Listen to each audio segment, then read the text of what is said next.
Hey everybody, welcome back. This is Joanna. Today I want to talk about the sixth house in your astrological natal chart, what it means for you if you have planets there or if you have anything on the cusp.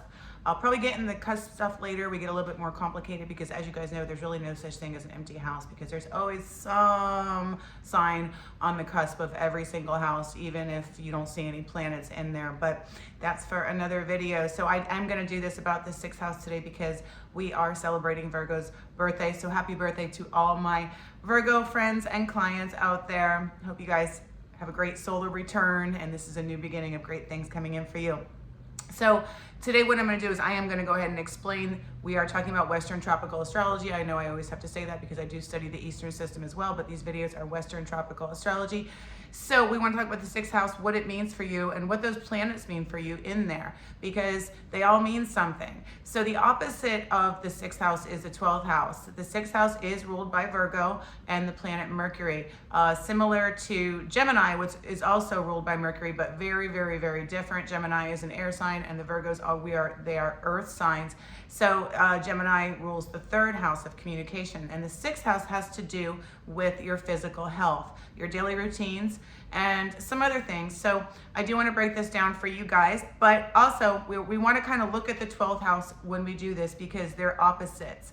So the 12th house, and I did a video on the 12th house a while back, one of the more mystical houses in the zodiac, but the sixth house is about the mundane, the daily, who do we work with, that kind of thing, where the 12th house is about the subconscious mind, the spiritual. The 12th house rules psychics, intuitive ability, dreams that come true, your subconscious mind, your self-undoing. The sixth house, which is what we're talking about right now, rules open enemies, while the 12th house rules secret or hidden enemies. And the thing is that a lot of times our secret enemies are ourselves, and that has to do with the subconscious mind. So we look at any kind of open enemy as a sixth house enemy. Any kind of secret one, somebody doing something behind your back, even if it's your own self doing something to you, is the 12th house. So when I see somebody with a lot of planets in the sixth house, obviously this person, regardless of sun sign, regardless of whatever else is going on, is going to have a strong Virgo flavor to their personality. And a lot of times Virgos are very neat, clean, orderly people. Those people, you see them and everything's put together and polished, and their clothes are all ironed all the time, and their hair is really neat all the time, total opposite of me. Those are Virgo type people. So sometimes I meet people and they'll be like very, very neat, and everything's just so in order, and they look really neat all the time. I'm like, oh, you must have some Virgo in your chart, or at least a strong sixth house going on. So usually I want to delve into that and do a little research and see if I'm right. But anyway, when we have the sun in the sixth house, and again, I'm talking regardless of your actual sign that your sun is in, this is going to kind of make that person a little bit more into the daily routines, a little bit more organized, okay? So if you can think of the 12th house as being just kind of crazy and dreams that come true and flat, artists are in the 12th house, where sixth house people are these really super analytical people. They really can break things down. They're very logical. They're very rational. And this is why I always say it's the house of the intellectual. That's what I always call it, because, they really use that left side of their brain to put things together. The people that actually make lists and stuff like that before they go to the grocery store, that's very sixth house. So the sun there is going to give that some traits of that personality to the person.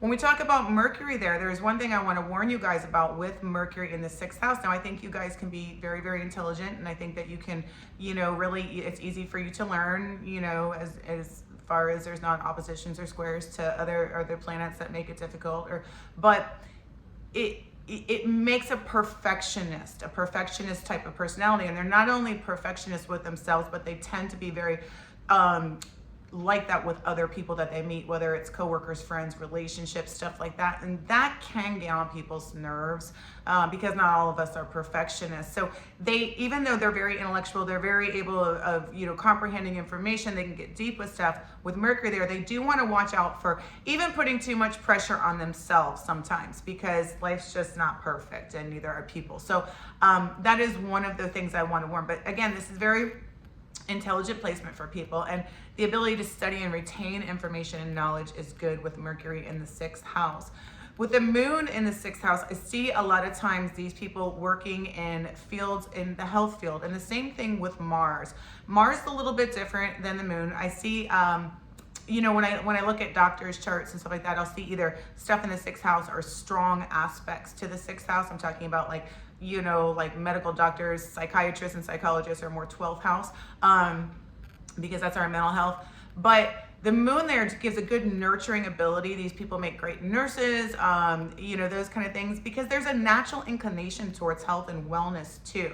And not just in the Western respect of health, but also Eastern health is also, you know, can be a part of that also. So natural remedies and things like that. Whereas Mars in the 6th house, I'm going to see more like EMTs, people that are, you know, working, you know, quick, because remember, Mars is quick, it's action, especially if it's aspecting Uranus or something like that. So these are like, they're, you know, the emergency room people, you know, when you see somebody get in an accident, the people that show up, and we all need them and take care, make sure everybody's good, make sure they save lives.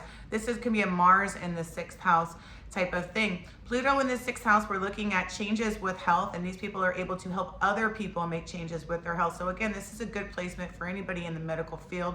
And a lot of times, because when I look at planets, I do look at early life. They kind of color our early life.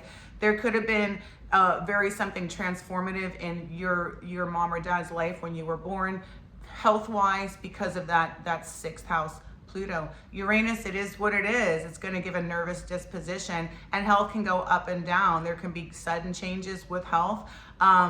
Again, this is a good aspect for people that work as EMTs and those types of things, because, you know, you got to be quick, and Uranus is quick, and Uranus and Mars together are quick and impulsive and everything else. But this is another good placement. But the nervous thing is because Uranus does give nervous energy. It does to all of us, especially if you have it, you know, aspecting one of your personal planets or your ascendant or your sun or whatever. So when it's in that 6th house, that's what it does. Also, you might be people that come up with new and unusual and unorthodox ways to deal with health issues. You may look at different unique things, because Uranus is all about, I know it probably seems like I like to say the word Uranus because I'm always talking about that planet, but it's really just because I like the planet Uranus. But Uranus is all about the unconventional, the unorthodox, doing things different, you know, living a different life, and it just makes stuff more interesting, really. Uranus does. So Neptune, you know, watch out for allergies with this placement. Neptune rules allergies. Neptune rules poisonings. I'm not saying you're going to get poisoned, but, you know, Neptune rules substances. That's a 12th house is ruled by Neptune. So drugs, alcohol, any of that kind of stuff. So then those can poison people as well. So you always want to watch out for poisonings. And I've noticed a lot of times with Neptune aspecting the 6th house of people, or if they have Neptune there, that there could have been some health issues early on, because remember, astrology does go back to our early life. Maybe you were the kind of kid that had food allergies or whatever, but even if there's a strong aspect, you got to watch out for food sensitivities in general and just allergies. Also, these people are, there could have been confusion around their health early on, or, you know, if you've got a transit going on with the 6th house and Neptune, we're talking about, oh, I don't feel good, but nobody can figure out what's wrong with me. But, you know, everything changes and transits change, and eventually we figure things out, right? So anyways, this is planets in the 6th house. And again, I want to say happy birthday to Virgo. I hope you guys have a great year, and I'll be back soon to do another video. Thanks.